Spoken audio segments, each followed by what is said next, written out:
세상을 살아가는 동안에 나의 힘을 의지할 수 없으니 기도하고 낙심하지 말 것은 주께서 참 소망이 되심이라.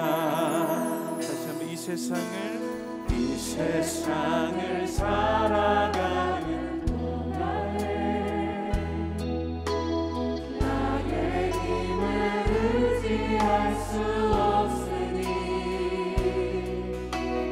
기도하고 낙심하지 말 것은 주께서 참 소망이 되심이라. 하나님의 꿈이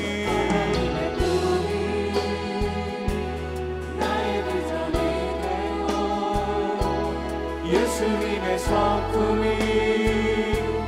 나의 인격이 되고 성령님의 권능이 나의 능력이 되길 원하고 바라고 기도합니다. 주의 길을 걸어가는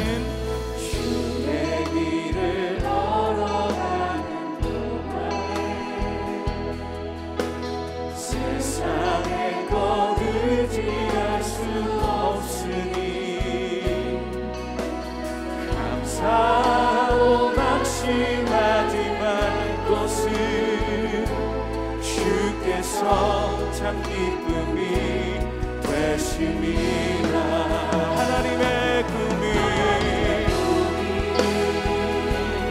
나의 비전이 되고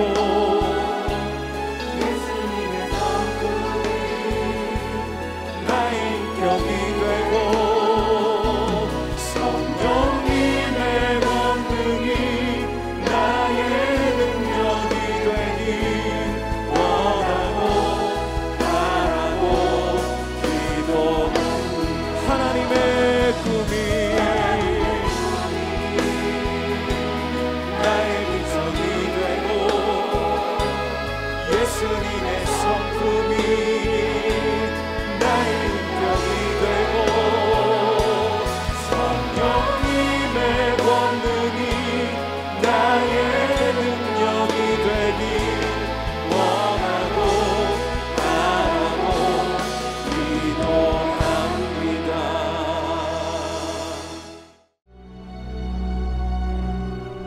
여호와께서 모세와 아론에게 말씀하여 이르시되 이스라엘 자손에게 말하여 이르라.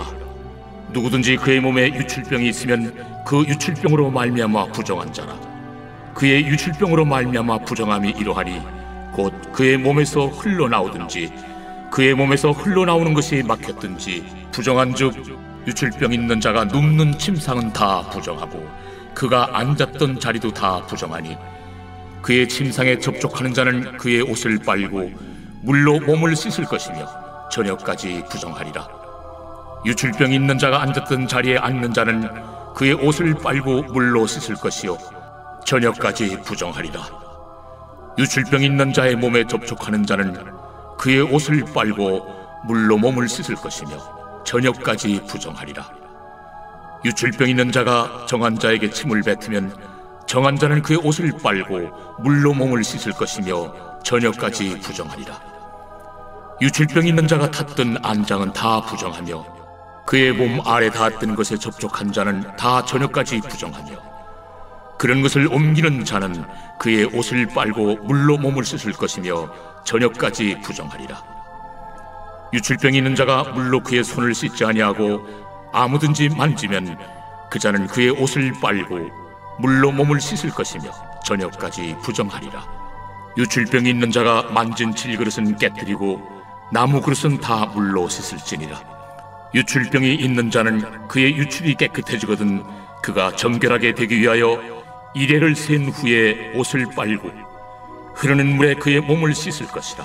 그러면 그가 정하리니 8째 날에 산비둘기 2마리나 집비둘기 새끼 2마리를 자기를 위하여 가져다가 회막문 여호와 앞으로 가서 제사장에게 줄 것이요 제사장은 그 한 마리는 속죄제로 다른 한 마리는 번제로 드려 그의 유출병으로 말미암아 여호와 앞에서 속죄할지니라.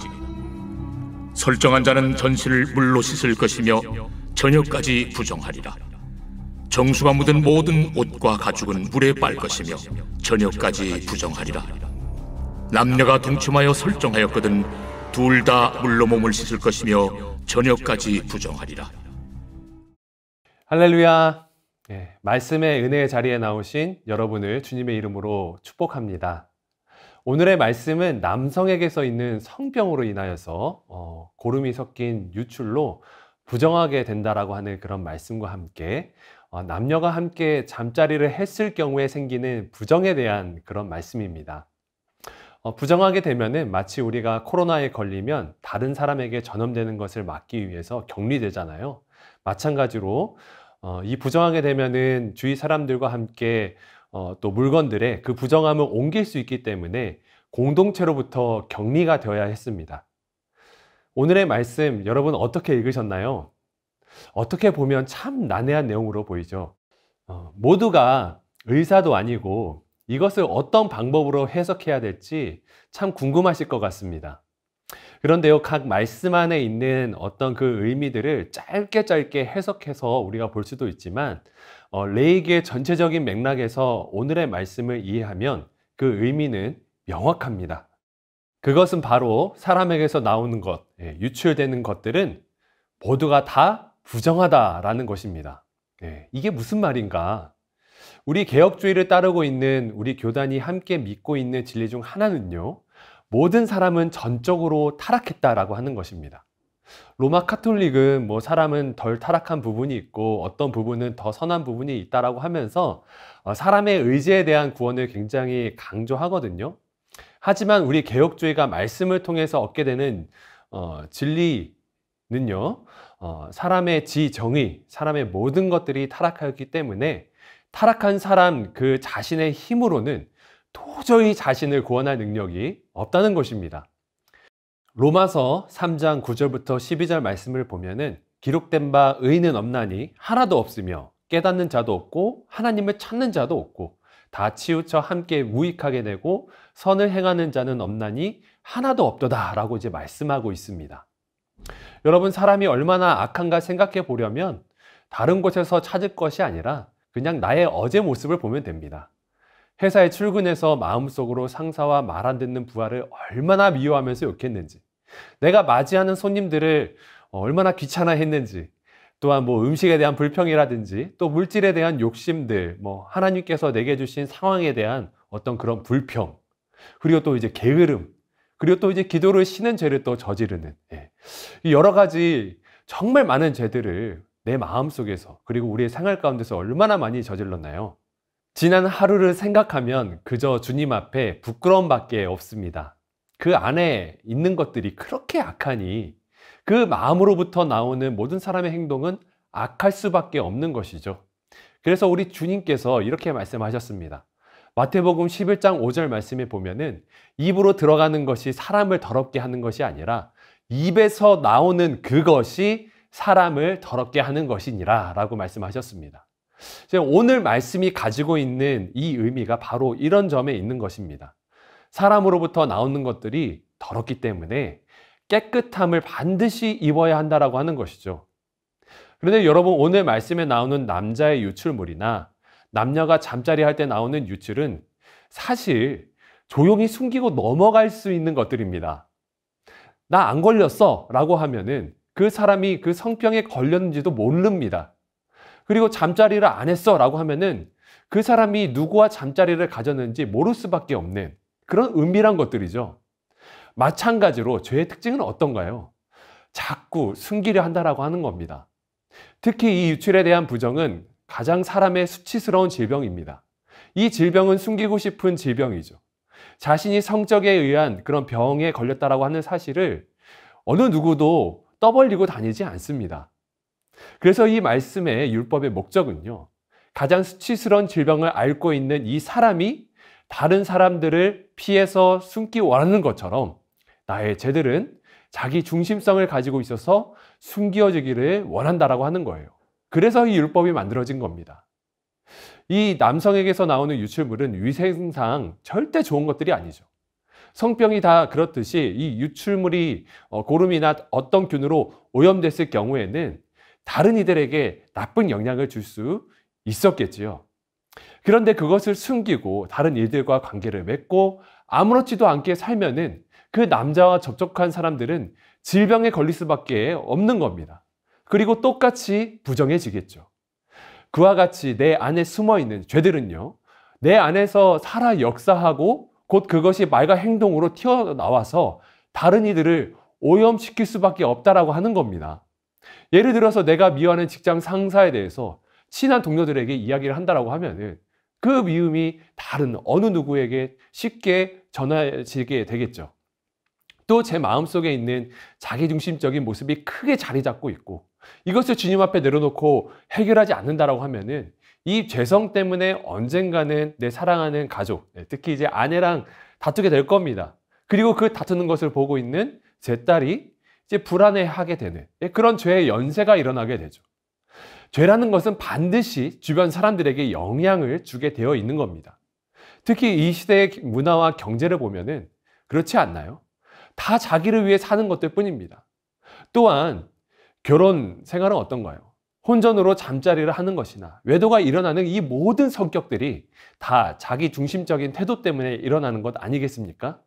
그래서 잠자리를 가질 때에는 하나님을 피해 숨지 않을 때에만 정말 의미 있는 관계를 갖게 되는 것이다 라고 의미하는 것이고요.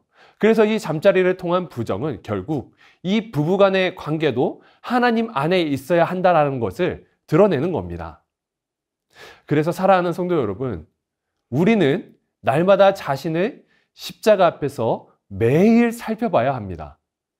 누가복음 9장 23절 말씀을 보게 되면요, 이렇게 주님께서 말씀하고 계시죠. 또 무리에게 이르시되 아무든지 나를 따라오려거든 자기를 부인하고 날마다 제 십자가를 지고 나를 따를 것이니라. 여러분, 자기를 부인한다라는 것은 뭘까요? 나를 믿지 않는 겁니다. 나라는 존재가 하나님의 은혜 없이는 아무것도 아니라는 사실을 자각하는 겁니다. 나를 믿는 것이 아니라 나를 도우시는 우리 주님을, 내 안에 계신 성령 하나님을 믿는 겁니다. 그것을 날마다 해야 합니다. 여러분, 부정한 자는 자신의 그 가장 은밀한 부위에서 일어나는 유출을 날마다 볼 수밖에 없었을 거예요. 생리 형상을 하기 위해서는 매일 볼 수밖에 없었겠죠. 그러니까 자신에게는 숨길 수 없다라고 하는 겁니다. 여러분, 그래서 예수님을 따라가겠다는 삶을 살겠다고 다짐을 했다면 매일 날마다 나의 주님의 말씀, 이 십자가 앞에서 벌거벗은 것과 같은 자신의 모습을 주님 앞에 드러내어 회개하고 기도해야 됩니다. 그래서 나의 모든 자기 중심성을 포기해야 합니다. 여러분, 날마다입니다. 날마다 나의 은밀한 부위를 보듯 이 나의 은밀한 죄를 나 자신은 매일 보고 있잖아요. 그것을 주님 앞에 드러내고 용서를 구해야 합니다.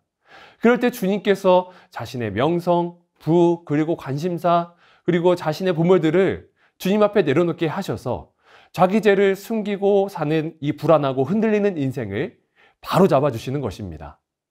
그래서 돌아봅시다, 여러분. 내가 날마다 보고 있는 나의 은밀한 죄가 무엇일까요? 그리고 그것을 통해서 가족과 회사와 학교와 친지들에게 어떤 영향을 끼치고 있는지 주님 앞에 드러내는 저와 여러분이 되기를 소망합니다. 그래서 지금 이 시간 즉시 우리의 마음의 무릎을 꿇고 우리의 중심을 보시는 주님 앞에 나아가서 우리의 죄를 드러내고 회개하기를 소망합니다. 저는 그래서 이 말씀을 준비하면서 이 찬양이 생각나는데요. 너 예수께 조용히 나가 내 마음을 쏟아놓으라. 그 다음 가사 뭐죠? 늘 은밀히 보시는 주님, 늘 은혜를 베푸시리. 나의 아픔을 쏟아놓으라고 하는 그런 가사의 뜻으로도 해석할 수 있지만, 또한 나의 마음의 죄를 쏟아놓을 때에 은혜를 베푸시는 주님, 그 주님의 은혜를 함께 묵상할 수 있는 그런 찬양인 것 같습니다. 이 찬양처럼 날마다 나의 죄를 쏟아놓고 늘 은혜를 베푸시는 그런 주님의 용서를 경험하시는 오늘의 하루가 다 되시기를 주님의 이름으로 축원드립니다. 이 시간 함께 기도하도록 하겠습니다. 첫 번째로 기도하실 때는 매일 주님과 만나 그분 앞에 나의 숨겨진 더러운 죄가 드러나게 하여 주시옵소서. 자, 두 번째로 자기를 부인하고 십자가의 길을 쫓아가신 예수님처럼 나를 부인하고 그 은혜를 믿게 하여 주시옵소서. 세 번째로 우리 마음에 있는 모든 소원들의 자기중심적 태도를 버리게 하여 주시고 주님 보시기에 가장 좋은 것들로 채워주시고 그것들에 감사하는 삶을 살아가게 하소서. 이 모든 기도 제목들을 놓고 함께 기도하며 나아가도록 하겠습니다. 기도하겠습니다.